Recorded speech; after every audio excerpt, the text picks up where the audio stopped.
constituency asigi MLA mayamna sakhangnaraba dynamic leader Dr. Milon Das mahaki mahut sinduna mahakna ingonda haibirakpani masi nimit kharani sema Guwahati da jamna mathau chinba thabak leibana mahak asigi function asida saruk yaba ngamdre aduna mahaki message khara mayamda tang tahan bi waiduna ayha masida lakjabani ngasi kunthra manga suba Manipuri lon gi numit asida Manipuri Sahitya Parishad Hailakandi Zilla na Silang liba Daista Leiteng Biriba Manipuri Sahitya Parishad Hailakandi Zilla ke President Haubam Manisana Singha Daista Leiteng Biriba Bharat Sahitya Ratna MSPA Waja Subram Daista Leiteng Biriba Manipuri Sahitya Parishad Assam ki Vice President Koijam Sapon Singha Daista Leiteng Biriba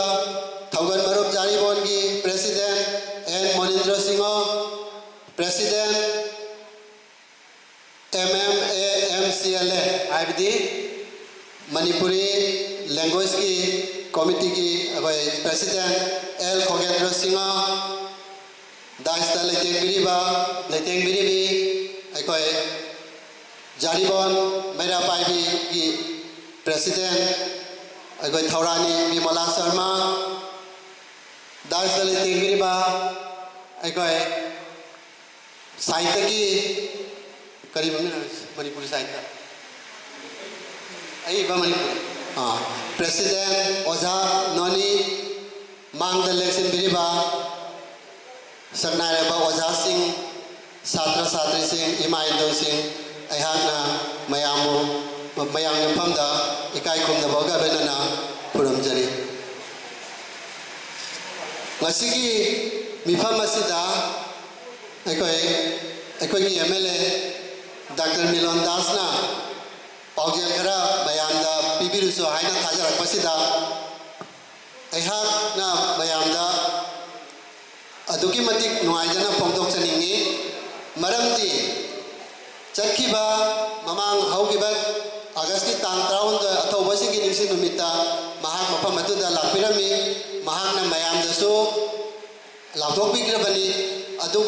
aduga loina na ngasi su amuk lauthok biyo haidana mahakna aingwanda haijarak pasida ado tanja du lauduna ngasi ayangna mayang famda wafang bara tamjage mahakna sumna hairi Manipuri Samas aikogi Jaribonda leriba Hailakandi district ta leriba Manipuri Samas bo ayangna ahan maktaba ikai khumna jai Samas asi jamna thakshi khasi naiba discipline naiba Samas amani mahakna kaungamdraba singba ngamloidaba laman nama mayang famda tonsanjare lamdam asigi chapat thoranga loinana karigumba lakliba chahi manga amadi hauji chaliba chahi sigi oina mayang famda haidi mayam ki chapat tharangi oina karigumba kharadang mayam da khudol poina tamjaningi hairi ba khudol pon singi manungda ahan bada mahangna tamjaningi aikoi ki konung lekai da aikoi na mamangai da ki khangnarak ipudau sana chahi ahumgi saknai ba murti ama statue ama sabagi maramda mahakna tamjaki asi sabagi matangda mahangna haiki karigumba sel ado mahangna punama puthokpa tarabadi pot ado karigum value amata oiroi jaragati mayamna 50% aikogi samastagi khainaraga 50% mahangna piba adugi wada mahangna mayamda thamjare mathanda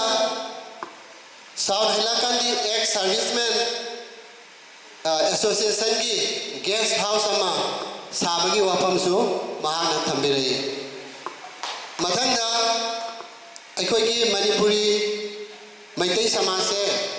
ꯁꯥꯟꯅ ꯈꯣꯠꯅꯕꯗ ꯌꯥꯝꯅ ꯊꯋꯥꯏ ꯌꯥꯎꯏ ꯑꯩꯈꯣꯏ ꯖꯥꯔꯤꯒꯣꯟꯗꯇ ꯅꯠꯇꯦ ꯑꯩꯈꯣꯏ ꯄ꯭ꯔꯤꯊꯤꯕꯤꯗ ꯃꯥꯂꯦꯝꯗ ꯃꯩꯇꯩ ꯁꯃꯥꯖ ꯑꯁꯦ ꯁꯥꯟꯅꯕꯒꯤꯗꯃꯛꯇ ꯃꯃꯤꯡ ꯆꯠꯂꯤꯕꯅꯤ ꯍꯟꯗꯛꯇ ꯃꯅꯤꯄꯨꯔꯗꯒꯤ ꯍꯥꯏꯌꯦ ꯑꯦꯁꯤꯌꯥꯟ ꯒꯦꯝꯁꯇ ꯃꯦꯗꯜ ꯀꯌꯥ ꯑꯃ ꯐꯪꯗꯨꯅ ꯂꯥꯛꯏ ꯑꯗꯨꯝ ꯑꯣꯏꯅꯃꯛ ꯑꯩꯈꯣꯏꯒꯤ ꯖꯥꯔꯤꯒꯣꯟꯗꯒꯤꯁꯨ ꯍꯩꯂꯥꯀꯥꯅꯤ ꯗꯤꯁꯇ꯭ꯔꯤꯛꯇꯒꯤꯁꯨ ꯅꯦꯁꯅꯦꯜ ꯑꯃꯗꯤ ꯏꯟꯇꯔꯅꯦꯁꯅꯦꯜ ꯂꯦꯚꯦꯜꯗꯁꯨ ꯁꯥꯟꯅꯔꯣꯏ ꯀꯌꯥ ꯊꯣꯛꯈ꯭ꯔꯦ ꯑꯁꯤꯒꯤ ꯁꯥꯟꯅꯔꯣꯏꯁꯤꯡꯅ ꯃꯈꯜ ꯑꯗꯨꯒꯨꯝꯂꯕ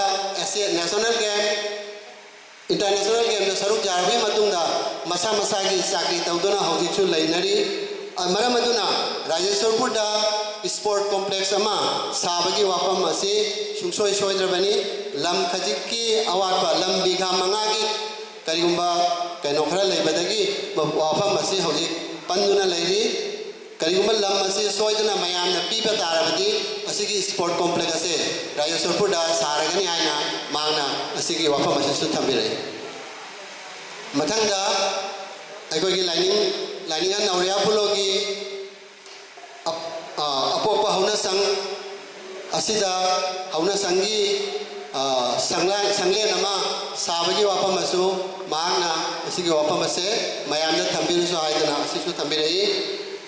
अदुगा लोइना लंबेन थोंगी मतांगदी मयामना लैखरे लंबेन थोंग अखोगी जारीगोंदा लैरिबा हाइदि मैतैना ताबा खंगे अतोपा जातिना ताबा ओइरबसु लैबा ओइरबसु अखोई लंबेन थोंग फत्तबा लै हौजिक लैरिबसे मयामसे अथुबा मतमदा सेमजगनी हाइदना आसामा थमजरई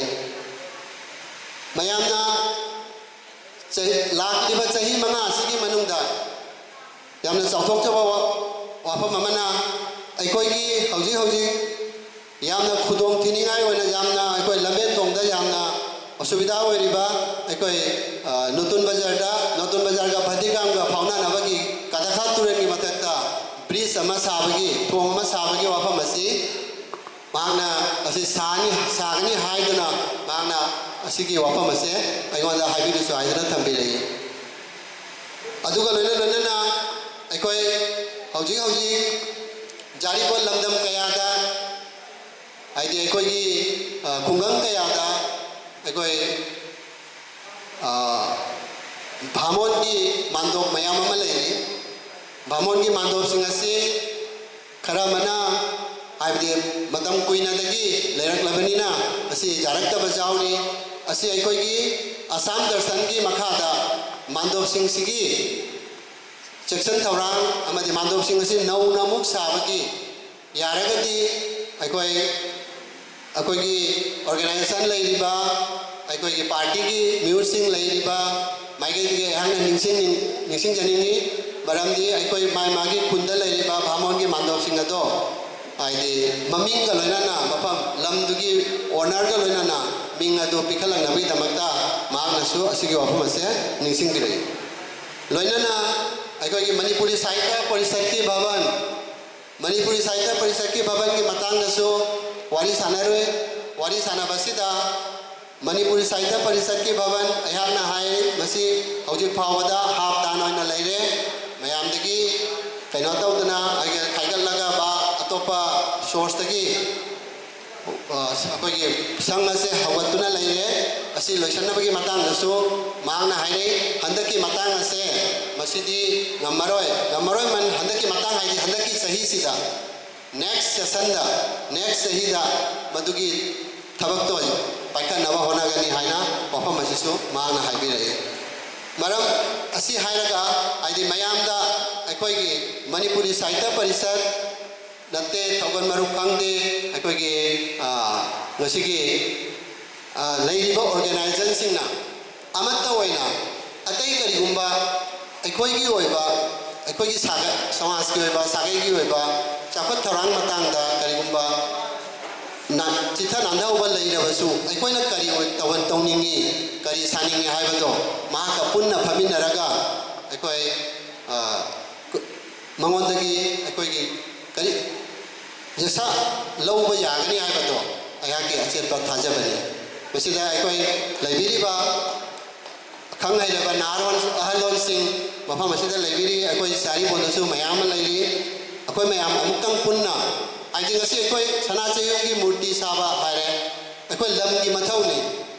akoi sport complex haijakre lamgi mathauni lam ase akoi na pi daba taradi poda se aibadi oira su khara thinda gani aba lam ado jangna akoi na nainaraga asigo mafam asida akoi lepkani haibada akoi na pi ba tarabadi poda do jangna akoi pangsan gani aba aduna lam che yamna mathauni akoi athuba matamda akoi mayam punna akoi asigi kaino se